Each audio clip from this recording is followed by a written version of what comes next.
Govori jasno, govori glasno, nek se odi tvoj glas, da dopre do svih nas. Govori jasno, govori glasno, nek se odi tvoj glas. Glumci često sanjaju, veliki glumci, poznati glumci često sanjaju kao najveću noćnu moru da su na sceni zaboravili tekst.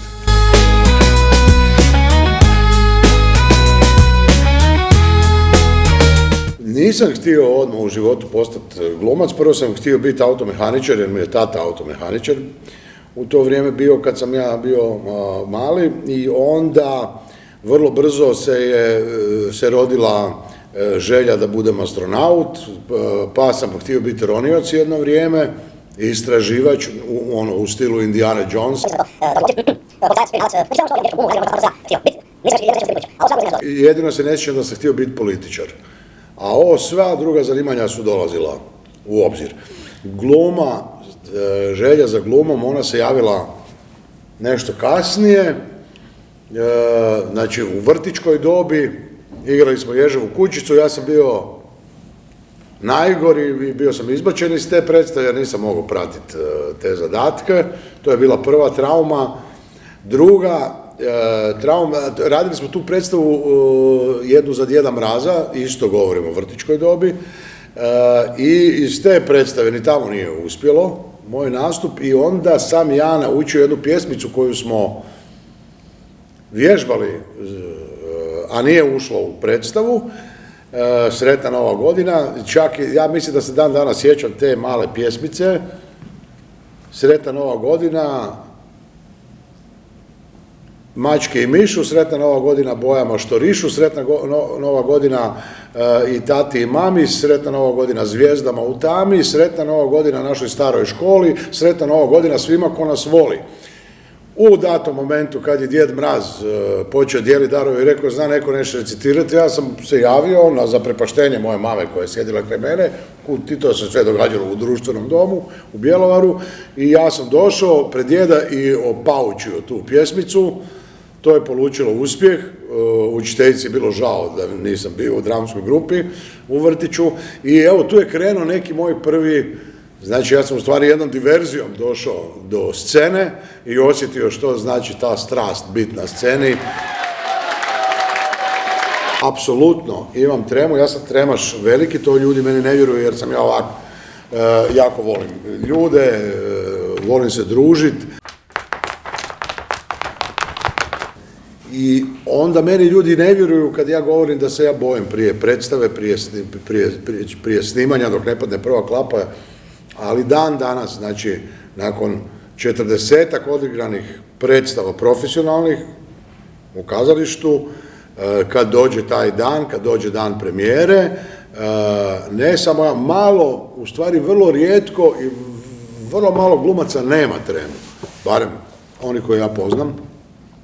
Ja sam strašan tremaro što je na akademiji rezultiralo, prvi put sam se ja s tremom u stvari susreo u muzičkoj školi kad imaš te nastupe, produkcije za roditelje ovo i to je bilo strahovito, to je mene dovodilo gotovo do blokade da ne mogu odsvirati ono što sam navježbao, kasnije sam vidio da je u stvari što više radiš kad pričamo o kazalištu, što više radiš na ulozi i što si ti sigurniji u tu ulogu, ta je trema manja, ali taj osjećaj da ćeš ti sad izaći ovako pred 300, 400, 500 ljudi, to nije jednostavno koliko god se bavio time, postoji to neko trema, ja bi nju opisao kao neko uzbuđenje, čudno koje može vrlo često blokirati čovjeka, ali ponekad može donijeti jedno zadovoljstvo i čak pomoć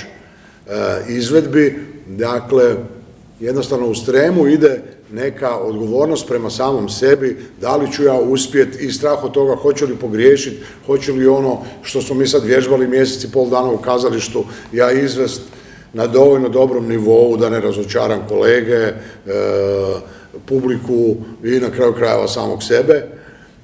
Tako da, apsolutno sam tremaš i nekako mislim da to nije stalo do dan danas. Mijenjali su se mediji, recimo sjećam se Zadnje gdje sam imao baš zaista strahovito veliku tremu kad sam nastupao u šovu Zvijezde pjevaju, znači ti imaš tjedan dana za navježbat neku pjesmu, jednostavno ta spoznaja da sad to ne gledaju samo ti ljudi u studiju, nego da to može gledati u tom trenutku svatko tko ima upaljen televizor na tom programu, ta spozna da je to ta masa ljudi gdje šta ako ja sad zeznem, mislim da se to nitko toga ne može riješiti. Možeš naučiti u svom iskustvu kroz godine rada i bavljenja tim poslom, možeš to naučiti možda malo kontrolirati, ali ono što je nevjerojatno, možda je zato sve to skupa i slađe, to je jedno uzbuđenje koje dovodi do toga da se sav cijeli taj čin koji ti se događa u tom trenutku, bilo na sceni, bilo pred kamerom, čini nečim posebnim, čini nečim prema čemu imaš jako veliku odgovornost i onda je tim slađe. Ako sve uspije i prođe bez problema, onda je osjećaj zaista prekrasan. Pa kao i kod svakog drugog obavljenog posla.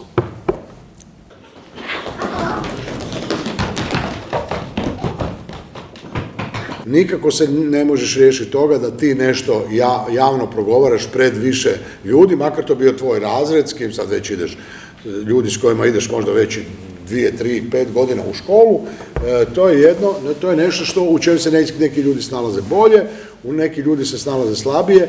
Meni je to recimo taj dio te vrste komunikacije bio mi je relativno lak, za razliku od ovog, za što imam vremena navježbat, napraviti, proći cijeli proces proba, kao što je predstava, gdje ta trema postoji, ja osobno nisam imao problema. Moj brat, koji je imao disleksiju, za koju se u to vrijeme uopće niko nije od njegovih svih učitelja, profesora, pedagoga razmišljao o tome u Bjelovaru, on je, nažalost, imao veliki problem s tim i sjeća se jako puno mojih prijatelja koje bi to blokiralo. Znači, ja bi recimo uvijek bolje rezultate postigao pred pločom nego, na primjer, u testu, a ima ljudi kojima je, onda se još, to su bila vremena kad su učitelji imali vremena ispitivati djecu pred pločom, za razliku od danas kad se uglavnom samo pišu testovi, jer nemaju vremena za ispitivanje toliko kao nekad.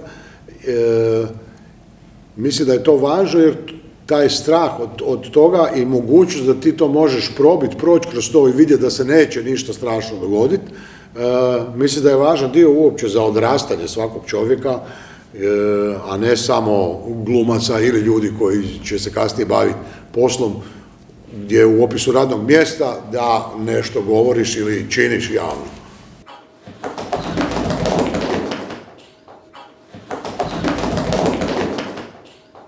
Da je on prirodan i normalan.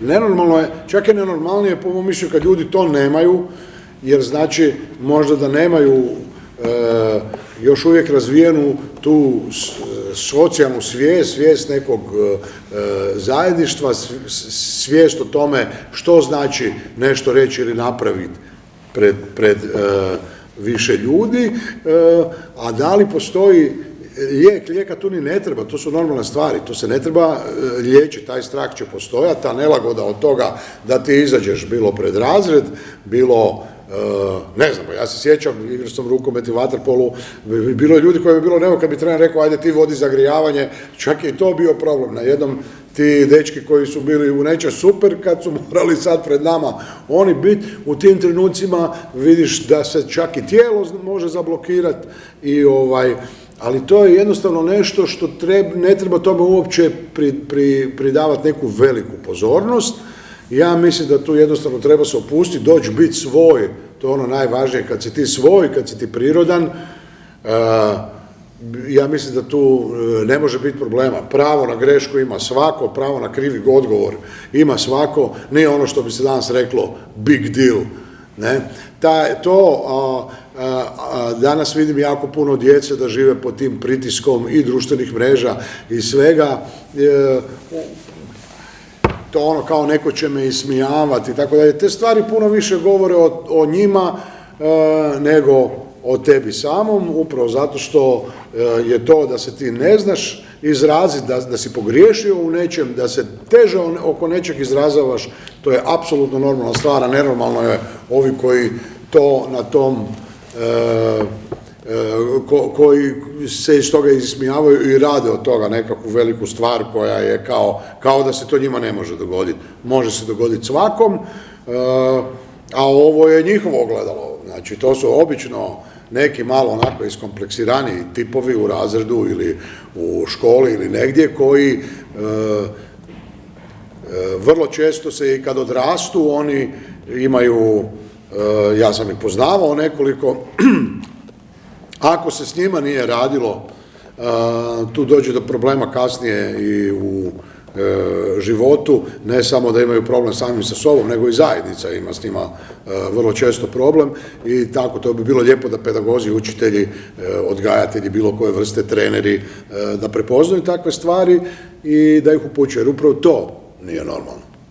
Znači, tražiti svoj prostor, ono kak je Lendl igrao tenis na tuđe greške, ne, tako ti tražiš svoj prostor na nečem gdje je netko pogriješio, mislim to ukazuje zbilja na veliki tvoj problem. Koliko god se razred takvom nekom dječaku ili djevojčici nasmijao jer je nekog drugog ismijao, takav je uvijek na kraju dolijao.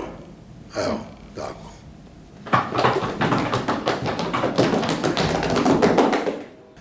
I znalo se dogoditi nakon 7-8 godina, znači kad bi savršeno znaš sve, znaš tekst i tako dalje, zna se dogoditi da mozak u jednom trenutku jednostavno napravi grešku, ne isporuči točnu informaciju ili se nešto zafrfljao, zabunio se. Ne možeš nikad ti biti siguran da ti se to više neće nikad dogoditi. Kad to prihvatiš, kad to shvatiš kao takvo, onda će do toga rjeđe puta, manje puta doći. Svaki javni nastup neka vam ne bude ograničenje, neka vam ne bude uteg, neka vam bude krilo. Pokušajte se izraziti onakvi kakvi vi jeste, sa sviješću o tome da svatko ima pravo na pogrešku i pokušajte to proći na način da ako vam i jest problem, kad kroz to prođete, to će vas samo ojačati. I steći ćete nove neke sigurnosti i u sebe i možda čak i u svoju okolinu.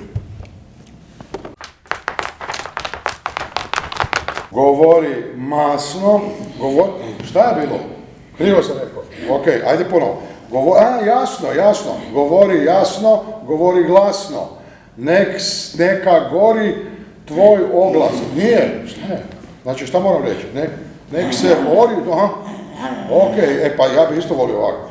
Nek se govori jasno, sad ću iz početka, nek govori jasno, govori glasno, nek se ori tvoj glas. Ja sam sad odbio. Nek dopre do svih nas, ne boj se pustiti gulaš, nije gulaš. Znači glas, ne boj se pustiti glas, govori jasno, govori, sad je mene strah ovo zadnje reći, daj mi ti reci šta piše tu. Glasno, vidiš, ja sam naučio ovaj jezik. Govori jasno, govori glasno. Govori jasno, govori glasno, nek se odi tvoj glas, da dopre do svih nas. Govori jasno, govori glasno, možda su te obeshrabrile neke ružne riječi. Bojiš se ljudi i zlih komentara, možda su ti rekli da ne vrijediš puno, da nemaš talenta, da nemaš dara.